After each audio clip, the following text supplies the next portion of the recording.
Shalom, selamat berjumpa kembali dalam program Paskal, Pastoral Counseling Alkitab. Bersama saya Pendeta Michael Maramis dan didampingi oleh Bapak Pendeta John Yeremia.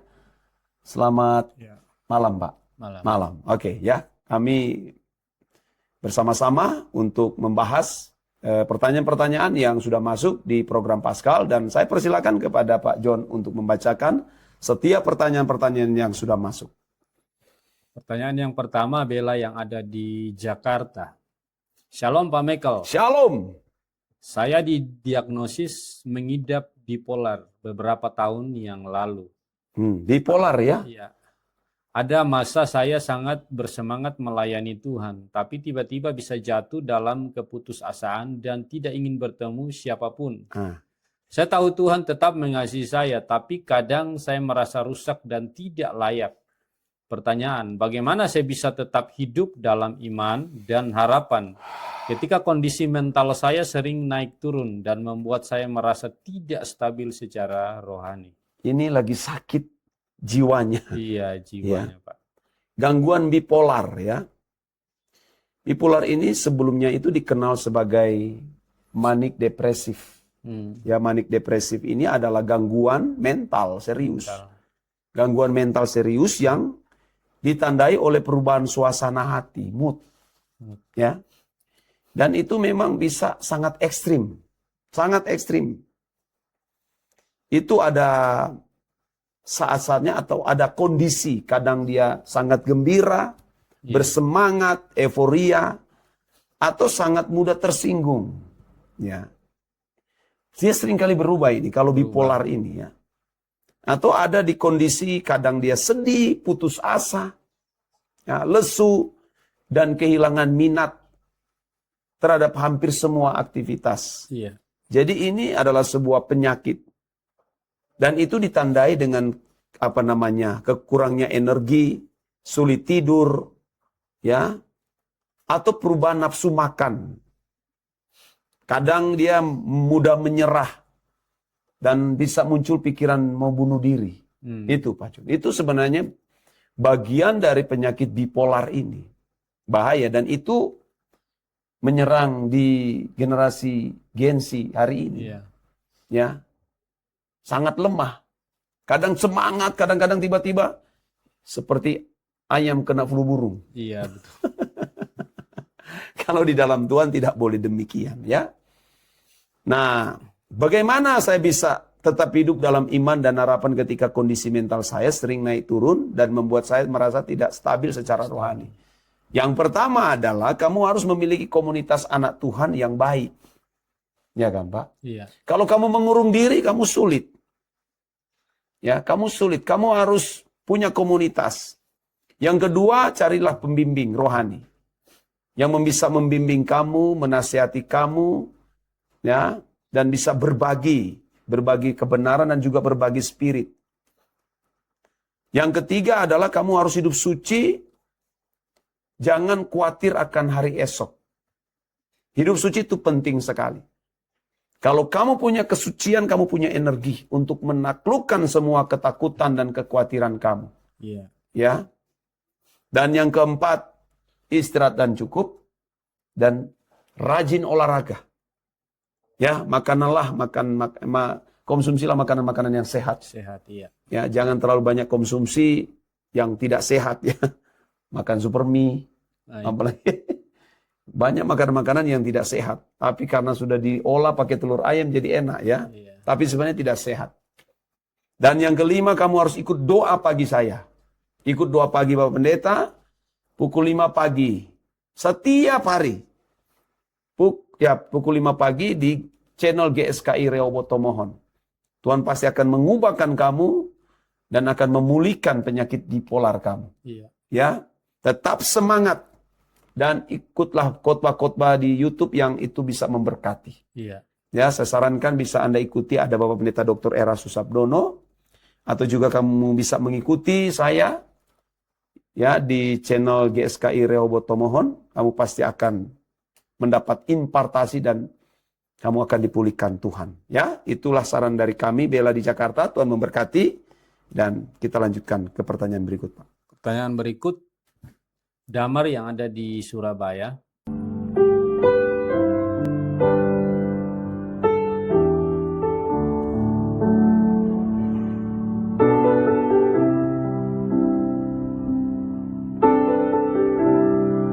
Ya, Shalom Damar. Saya anak pendeta dan sudah terbiasa hidup di lingkungan gereja. Aduh, anak pendeta ini. Iya. Tapi jujur, saya merasa tertekan karena semua orang menuntut saya untuk jadi teladan. Betul itu ya? Iya. Di dalam hati saya ingin hidup bebas seperti teman-teman lain, tapi juga takut mengecewakan Tuhan dan orang tua. Pertanyaan, bagaimana menghadapi tekanan ekspektasi rohani dari orang sekitar tanpa kehilangan jati diri sebagai anak Tuhan? Memang tidak mudah jadi anak pendeta. Iya. Karena kan pasti disorot dari ujung rambut sampai ujung kaki. Ya. Disorot. Pakai dari cara berpakaian, cara berbicara, cara bertingkah laku. Itu pasti akan disorot dari semua sisi. Iya. Tetapi saya harus beritahu kamu. Ya namanya siapa? Damar ya. Damar. Bahwa hidup kudus dan takut akan Tuhan bukan hanya anak pendeta. Paham enggak? Bukan hanya untuk anak pendeta harus hidup suci, hidup kudus. Semua orang percaya. Emangnya kalau kamu jadi kamu bukan anak pendeta, kamu sembarangan hidup? Iya. Sebenarnya tidak ada bedanya. Kamu mau anak pendeta dengan yang bukan anak pendeta, tidak bisa dibedakan. Sama, berjuang untuk hidup suci, hidup kudus. Iya. Ya. Emangnya kamu mau bebas walaupun kamu bukan anak pendeta? Kamu telah dibeli dengan harga yang lunas dibayar melalui kematian Yesus di kayu salib. Jadi kamu juga tidak berhak untuk bebas dan liar melakukan hal yang tidak berkenan di hadapan Tuhan. Nah, Pengkhotbah pasal 11 ayat 9 berkata begini Pak Jun. Iya. Bersukarialah hai pemuda dalam kemudaanmu. Biarlah hatimu bersuka pada masa mudamu. Dan turutilah keinginan hatimu dan pandangan matamu. Tetapi ketahuilah bahwa karena segala hal ini Allah akan membawa engkau ke pengadilan. Ini bukan ditujukan kepada anak pendeta. Semua. Pengkhotbah 12 ayat 14. Karena Allah akan membawa setiap perbuatan ke pengadilan yang berlaku atas segala sesuatu yang tersembunyi. Entah itu baik, entah itu jahat. Ya. Jangan sampai karena kamu merasa anak pendeta, kamu bikin jahat karena tidak dilihat jemaat atau tidak lihat orang tua. Kamu buat bikin dosa. Tuhan Maha tahu, dia tahu itu dan dia akan seret kita ke pengadilan. Jadi jangan karena kamu merasa saya anak pendeta tersiksa. Emangnya biar kamu bukan anak pendeta, kamu sembarangan hidup. Kamu harus hidup suci, hidup kudus. Jika tidak demikian, anak pendeta ataupun tidak anak pendeta juga akan masuk ke pengadilan Allah. Ya, itu pesan dari kami, nasihat kami, Damar. Kamu teruslah berjuang. Tetap hidup kudus walaupun kamu anak pendeta. Ya, tetap melayani. Jadi saksi dan jadi teladan. Tuhan memberkati Damar. Kita lanjut ke pertanyaan berikut. Iya. Pertanyaan berikut, Rika yang ada di Medan. Shalom Pak Michael. Shalom Rika. Saya baru saja bercerai setelah bertahun-tahun berusaha mempertahankan rumah tangga. Iya. Sekarang saya merasa gagal dan malu di hadapan Tuhan dan jemaat. Saya tahu ada kasih karunia, tapi sulit memaafkan diri sendiri. Pertanyaan, bagaimana memulihkan iman dan harga diri setelah melalui perceraian yang menyakitkan? Aduh Pak, saya tidak tahu apakah yang menceraikan kamu ini ada dari pihak suami, atau kamu yang menceraikan suamimu. Saya tidak tahu, atau kami juga berdua tidak tahu kasusnya apa. Tidak dijelaskan di sini. Apakah sudah punya anak? Tidak tahu. Apakah perceraian ini karena beda agama? Tidak dijelaskan ya. Memang tidak mudah untuk memulihkannya, tetapi karena sudah terjadi, kamu harus menjalaninya. Kalau pernikahan kamu sesama Kristen lalu kamu memilih untuk menceraikan, Nah, kamu tidak boleh menikah lagi. Iya. Iya. Kamu harus cari Tuhan saja. Urus anak-anak kalau dikaruniakan anak kan. Iya. Bekerja mengabdikan diri kepada anak-anak. Ya, kamu tidak perlu menikah lagi. Kalau kamu yang menceraikan atau sebaliknya. Karena pernikahan kamu adalah pernikahan Kristen. Kecuali beda agama. Iya. Itu pun tidak boleh dari pihak kamu menceraikan pasangan hidupmu yang beda agama dengan kamu. Harus dari pihak dia. Iya. Kamu bisa menikah kembali. Karena sesuai yang ditulis dalam Alkitab. Nah, kenapa saya mengatakan kamu tidak boleh menikah kalau pernikahan sesama agama? 1 Korintus 7 ayat 11 Paulus mengatakan ini. Karena ini adalah surat-surat pastoral. Iya. Dan jikalau ia bercerai, ia harus tetap hidup tanpa suami. Iya. Atau berdamai dengan suaminya. Dan seorang suami tidak boleh menceraikan istrinya. Betul, Pak? Iya. Ini kasus-kasus begini kan rumit. Rumit, Pak. Tapi karena kan banyak pendeta tidak menjelaskan secara lengkap, secara utuh. Sehingga mereka pikir perceraian itu sangat gampang dilakukan. Makanya jangan buru-buru kawin yang belum menikah. Iya. Pikir baik-baik, kira-kira benar nah ini jodoh dari Tuhan. Jangan cuma karena hawa nafsu, ambisi. Karena daripada sudah mau ditelan usia, Iya. akhirnya serahkan diri. Oke, Tuhan berkati kamu ya. Tetap semangat Rika di Medan. Ya, kita lanjutkan ke pertanyaan berikut, Pak. Pertanyaan berikut, Samuel yang ada di Manado.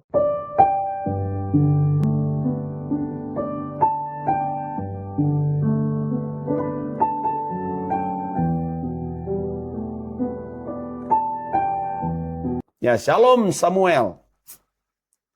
Saya terlibat dalam pelayanan anak muda, Iya. tapi belakangan saya merasa pelayanan kami lebih sibuk dengan acara dan konten media sosial Oh.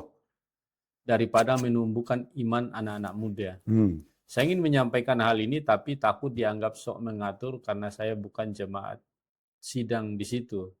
Pertanyaan, bagaimana menyuarakan kebenaran dengan rendah hati ketika melihat pelayanan gereja mulai kehilangan arah rohani? Saran dari kami, kamu tinggalkan tempat itu. Iya. Buat apa kamu ada di tempat itu kalau tempat di mana kamu berharap untuk bertumbuh secara rohani tidak membuat kamu bertumbuh karena mereka hanya sibuk di mana itu? Konten Media sosial. Daripada menumbuhkan iman anak-anak muda. Ya, kamu harus keluar dari tempat itu. Cari komunitas anak muda yang lain. Yang benar-benar membuat kamu bisa bertumbuh secara rohani. Iya. Ya. Kalau kamu mau bergabung ada di RYC. Ya, RYC ya. Ya, RYC, Rehoboth Youth Community. Ya. Yang ada di Tomohon, juga ada di Manado. Kalau kamu kan di Manado ini kamu bisa ketemu dengan kami di Hotel Said Kawanua. Setiap hari Minggu pukul 17 waktu Indonesia bagian tengah. Kamu bisa menjumpai ada anak-anak muda di situ yang luar biasa, yang benar-benar mencintai Tuhan, berjuang hidup suci, hidup kudus, dan berjuang untuk memindahkan hati di kerajaan sorga. Ya, kamu pasti akan diberkati ketika kamu bertemu dengan anak-anak muda yang ada di GSKI, ya, Rehoboth Tomohon cabang Manado. Rehoboth Manado cabang Tomohon, ya. Oke. Ya, siapa namanya? 4 kan Samuel. Oke. Itulah. Jadi kamu harus memilih, ya. Jangan ada di tempat itu. Ya, karena buang waktu, buang tenaga, pikiran, potensi yang ada di dalam dirimu yang mestinya kamu kembangkan untuk melayani Tuhan akan habis karena hanya hal-hal ini, ya. Tuhan memberkati Samuel. Ya, kita lanjut ke pertanyaan berikut. Lina yang ada di Bandung. Shalom Pak Michael. Shalom Lina. Saya pernah mengalami kecelakaan yang membuat saya kehilangan sebagian kemampuan fisik. Aduh, ini berat ini kecelakaan. Sejak itu saya sulit menerima diri sendiri dan merasa tidak berguna. Saya tahu Tuhan punya rencana, tapi saya belum bisa melihatnya. Pertanyaan, bagaimana menemukan makna hidup dan panggilan baru setelah kehilangan hal berharga dalam hidup? Lina, jangan kamu terintimidasi oleh suara iblis. Iya. dan suara manusia lamamu, ya. Jangan menyerah dengan keadaanmu. Tetapi ubahlah keadaanmu menjadi kekuatan dalam melayani Tuhan. Iya. Karena bisa-bisa Tuhan memakai dalam kelemahanmu. Mungkin waktu kamu masih kuat, tidak sakit-sakitan, ya mungkin kamu tidak serius dengan Tuhan. Iya. Bukan berarti Tuhan yang mengadakan kamu harus mengalami kecelakaan, enggak. Iya. Tidak demikian. Tetapi melalui peristiwa ini, justru kamu makin mencari Tuhan. Nah, justru dalam kelemahan juga bisa dipakai Tuhan. Jangan berkata, wah saya sudah tidak berdaya, fisikku sudah menjadi lemah setelah mengalami kecelakaan. Ya, selagi kamu masih bisa bernapas, matamu masih bisa melihat, telingamu masih bisa mendengar, Tuhan bisa memakai kamu. Ya, Tuhan pasti pakai kamu. Iya. 2 Korintus 12 ayat 9 mengatakan begini, Paulus yang katakan, tetapi jawab Tuhan kepadaku. Ini ketika dia meminta kesembuhan, ya. Iya. Ada duri dalam daging. Tetapi jawab Tuhan kepadaku, cukuplah kasih karuniaku bagimu. Sebab justru dalam kelemahanlah kuasaku menjadi sempurna. Sebab itu terlebih suka aku bermegah atas kelemahanku, supaya kuasa Kristus turun menaungi aku. Kamu masih punya kesempatan untuk bisa melayani Tuhan. Jangan menyerah dengan keadaan kamu. Iya. Ya, Lina, Tuhan memberkati kamu luar biasa. Kamu orang mengasihi Tuhan. Ya, kita lanjut ke pertanyaan berikut, Pak. Pertanyaan berikut, Andro yang ada di Denpasar. Iya. Saya seorang karyawan yang dulu hidup tidak benar, suka mabuk, selingkuh, dan berbohong. Sekarang sudah bertobat, tapi rasa malu dan citra buruk di mata teman-teman lama masih membayangi. Iya. Mereka sering mengejek saya sebagai sok rohani. Pertanyaan, bagaimana tetap teguh dalam pertobatan ketika masa lalu terus diungkit dan dijadikan bahan ejekan? Itu murni suara kegelapan. Iya. Jangan terpengaruh, Andro. Iya.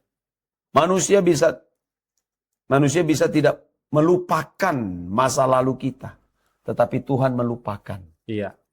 Kami berdua punya latar belakang juga buruk. Iya. Ya. Saya juga pernah mengalami bullying seperti yang kamu alami, Andro. Berkata sok suci waktu kita sudah bertobat. Kadang ketika kami muncul di lingkungan di mana pernah kami ada, di tempat itu sering minum minuman keras. Iya. Pernah disodorkan tapi kami berkata tidak. Saya menolak tidak. Ya. Ada kalimat kamu sok suci kayak pendeta. Kayak pendeta. Kita akan mengalami hal-hal demikian. Tapi kita tidak boleh menyerah. Jangan itu hanya karena itu lalu kita menyerah. Tidak boleh. Kita harus memiliki integritas yang tinggi. Iya. Tapi tidak usah marah. Ya. Tidak usah marah. Menghindar aja. Tutup telingamu. Nanti kan akan dibuktikan pada waktu di pengadilan Allah. Iya. Siapa yang benar dan siapa yang berhak masuk di kerajaan sorga. Ya, kamu jangan terpengaruh hanya karena itu. Terserah mereka mau ngomong apa, kamu harus punya pendirian. Aku tetap hidup suci, hidup kudus, hidup tidak bercacat, tidak bercelah. Iya. Tuhan pasti akan menolong kamu. Dan orang-orang sombong seperti ini akan ditundukkan Allah satu saat. Percayalah. Nah, kamu buktikan dengan kelakuan. Mereka harus melihat kelakuanmu benar-benar berubah. Ya. Kamu mungkin tidak bisa menyelamatkan mereka dengan kata kalimatmu, tapi dengan perbuatanmu. Mereka akan melihat. Seperti yang dikatakan dalam Matius 5 ayat 16. Demikianlah hendaknya terangmu bercahaya di depan orang, supaya mereka melihat perbuatanmu yang baik, dan memuliakan Bapakmu yang di sorga. Iya. Dan yang terakhir, ikutilah doa pagi saya. Setiap pukul 5 pagi. Waktu Indonesia bagian tengah. Di channel YouTube GSKI Rehoboth Tomohon. Kamu akan diberkati Tuhan. Kalau kamu setia, kamu tekun. Ya. Dan pertanyaan Andro merupakan pertanyaan yang paling terakhir. Di program Paskal, Pastoral Counseling Alkitab. Dan saya bersama dengan Pak John Nantikan kami di program atau di episode berikut dalam program yang sama. Dan saya bersama Pak John tarik undur diri dari hadapan saudara. Sampai jumpa. Tuhan Yesus memberkati. Sola Gracia.